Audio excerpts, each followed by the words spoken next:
एक क्वेश्चन जरूर देखने को मिलेगा, वो है हमारा पंचायती राज इंस्टीट्यूशन। और इसमें कोई दो राय नहीं है कि आपको पार्लियामेंट से क्वेश्चन नहीं मिलेगा, भारत के संसदीय व्यवस्था से क्वेश्चन मिलेगा।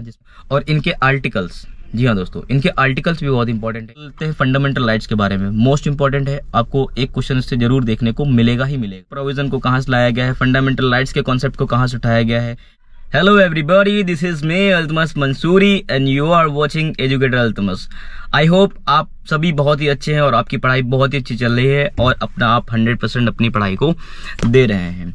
तो दोस्तों आज हम बात कर लेते हैं पॉलिटी के बारे में, क्योंकि टाइम बहुत कम बचा हुआ है और कुछ लोग अभी भी ऐसे हैं कि जिनको मतलब पॉलिटी के बारे में कुछ भी पढ़ा ही नहीं है।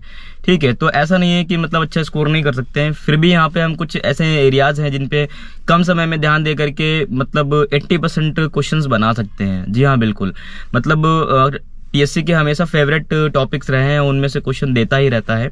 ठीक है, तो कम से कम फाइट में तो आ जाएंगे। तो दोस्तों बात कर लेते हैं पॉलिटी के इंपॉर्टेंट एरियाज से, जहां से क्वेश्चन बनते ही बनते हैं, इंडियन कॉन्स्टिट्यूशन से वहां क्वेश्चन आते ही आते हैं। तो चलिए शुरू करते हैं। दोस्तों पहला तो हो गया है, यहाँ पे आपको शेड्यूल्स पढ़ने हैं। जी हाँ दोस्तों, मैं हिंदी इंग्लिश दोनों लेकर चलूंगा। अनुसूचियों के बारे में पढ़ना है कि शेड्यूल की कितनी अनुसूचियां हैं। ठीक है, जैसे जब संविधान बना हुआ था तो मूल संविधान में 8 अनुसूचियां थी। ठीक है, अभी वर्तमान में कितनी है, 12 अनुसूचियां हैं और ये जो 4 अनुसूची जोड़ी गई है इनको कॉन्स्टिट्यूशन अमेंडमेंट एक्ट के थ्रू जोड़ दिया गया है। ठीक है, तो पहला क्वेश्चन आपको अनुसूची से डैम श्योर देखने को मिल सकता है। ठीक है, दूसरा क्वेश्चन हम बात कर लेते हैं पार्ट्स के बारे में। जी हाँ दोस्तों, जैसे संविधान है, ठीक है, इनको कई सारे पार्ट्स में तोड़ा गया है। तोड़ने का मतलब क्या है कि अलग अलग प्रोविजन अलग अलग पार्ट्स में दे रखे हैं। ठीक है, जैसे मैं बात कर लेता हूँ कि सिटीजनशिप के बारे में कहाँ दे रखा है। ठीक है, फंडामेंटल राइट्स के बारे में कहाँ दे रखा है। ठीक, डीपीएसपी के बारे में पार्ट 4 में दे रखा है। ठीक है, और इसी तरह मतलब सारे एरियाज है, ठीक है, जिसमें पार्ट्स में बांट दिया गया है। तो इनके पार्ट्स को आपको याद करना है कि संविधान के भाग 3 में क्या दे रखा है। तो दोस्तों मौलिक अधिकार को दे रखा है। ठीक है, तो पहला आपको तैयार करना है शेड्यूल्स को देखना है, अनुसूचियां जिनको हम लोग हिंदी में बोलते हैं। ठीक, दूसरा आपको भाग तैयार करने हैं, पार्ट्स तैयार करने हैं। तीसरा दोस्तों सोर्स ऑफ द कॉन्स्टिट्यूशन, कि संविधान को कहां कहां से उठाया गया है। हमें पता है कि 2 वर्ष 11 महीने 18 दिन हमारे संविधान को तैयार करने में लगे हुए हैं और इनको अलग अलग कंट्री से उठाया गया है। तो ऑस्ट्रेलिया से क्या लाया गया है। ठीक है, इमरजेंसी के प्रोविजन को कहां से लाया गया है, फंडामेंटल राइट्स के कॉन्सेप्ट को कहां से उठाया गया है। ठीक है, डीपीएसपी को कहां से उठाया गया है, आयरलैंड से लाया गया है। ठीक है, और जो federal system of the nation है, ठीक है, फेडरल स्ट्रक्चर है हमारा, ठीक है, संघवाद व्यवस्था है, जो संघीय व्यवस्था है, उसको कहां से उठाया गया है दोस्तों।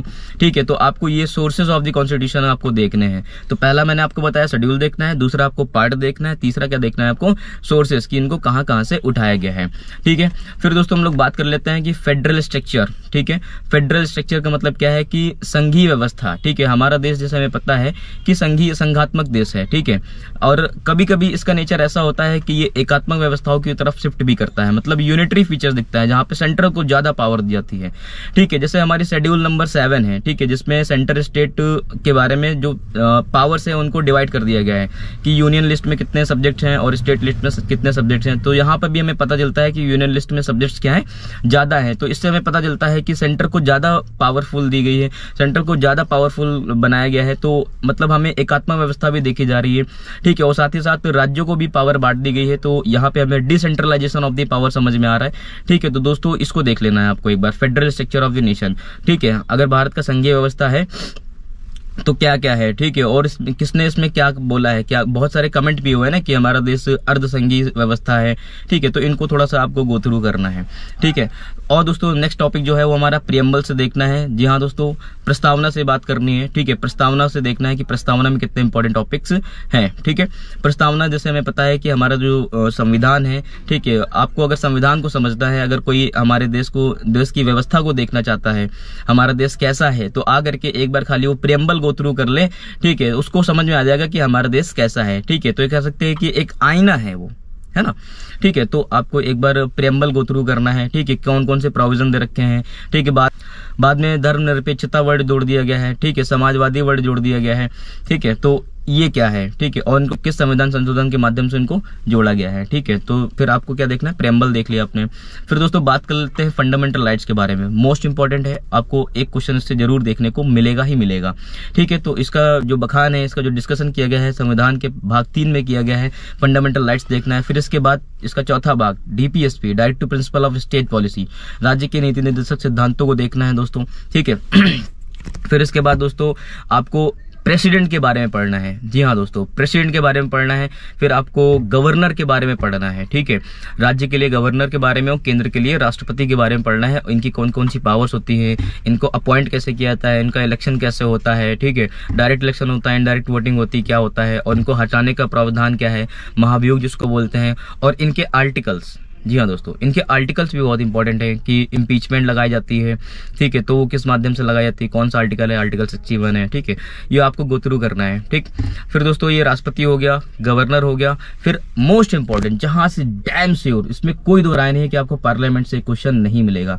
भारत की संसदीय व्यवस्था से क्वेश्चन मिलेगा, जिसमें आपको लोकसभा पढ़नी है, राज्यसभा पढ़नी है, ठीक है। जैसे हमें पता है कि आर्टिकल नंबर 79 कहता है, ठीक है, भारत में एक संसद होगी, ठीक है, जिसमें अभिन्न अंग कौन कौन है, लोकसभा है, राज्यसभा है और राष्ट्रपति है, ठीक है। राष्ट्रपति क्या है, भारतीय संसद की क्या है, एक अभिन्न अंग है, ठीक है।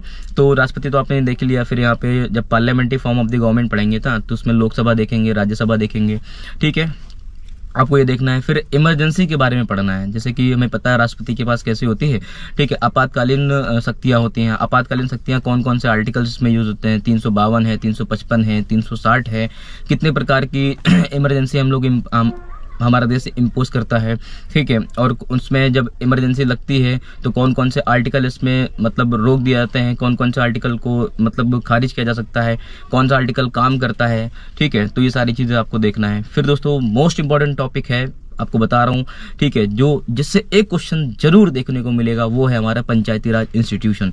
जी हाँ दोस्तों, जैसे हमें पता है कि जब देश आजाद हुआ तो केवल केंद्र सरकार और राज्य सरकार ही एग्जिस्ट करती थी।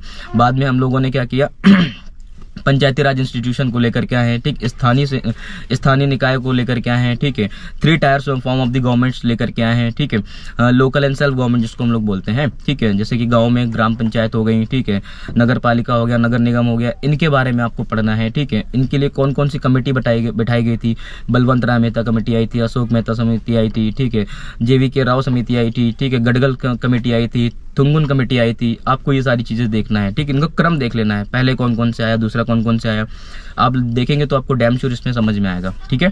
पंचायती राज देखनी है। और फिर आपको देखना है एंटी डिफेक्शन लॉ। जी हाँ दोस्तों, जिसको हम लोग दल बदल कानून बोलते हैं, जिसको हम लोग शेड्यूल 10 में ऐड करते हैं, ठीक है। आप इतने टॉपिक्स को करिए, आप देखेंगे आपको 7 से 8 क्वेश्चन केवल और केवल यहीं से बन जाएंगे, जो कि पॉलिटी के मतलब 80% क्वेश्चन को यहीं से कवर कर रहा है, जो कि एग्जाम में पूछे जाने वाले हैं, ठीक है। आई होप आपको ये वीडियो बहुत अच्छा लगा होगा, बहुत ही इन्फॉर्मेटिव लगा होगा, ठीक है।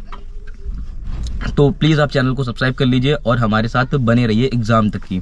जी हाँ दोस्तों, मिलते हैं आपको नेक्स्ट वीडियो में और इन्फॉर्मेटिव वीडियो के साथ में। Thank you so much for watching my video. Thank you.